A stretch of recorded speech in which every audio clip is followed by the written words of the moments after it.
কি হলো? পাপা যায়নি? আজকে পাপা যায়নি? আজকে পাপা যায়নি?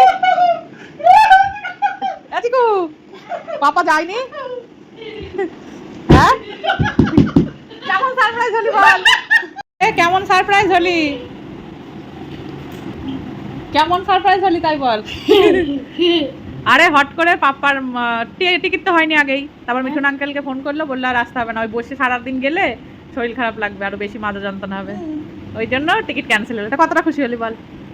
মানে টিকিট হয়নি তা ক্যান্সেল হলো, ওই জন্য বললো সামনের সপ্তাহে যেতে, বুঝলি? হ্যাঁ, নেক্সট টিউসডে, নেক্সট টিউসডে। তার আগে যদি একটু পারি তোর পুজোর শপিংটা করে আসবো। তো চলো, কতটা খুশি হলে বলো? তা তোমরা আলগাগে রয়েছো কেন? খেতে দেবো তো? তা এখন চিকু খুব খুশি। তো চলো, এক সপ্তাহ আবার পাপাকে পেয়ে গেল, এবার স্কুলেও দিয়ে আসবে পাপ্পা, নিয়ে আসবে পাপ্পা, আমার কি আরাম, তাই তো? তো মোটরসাইকেলে যাবে আর আসবে, তাই না? হ্যাঁ।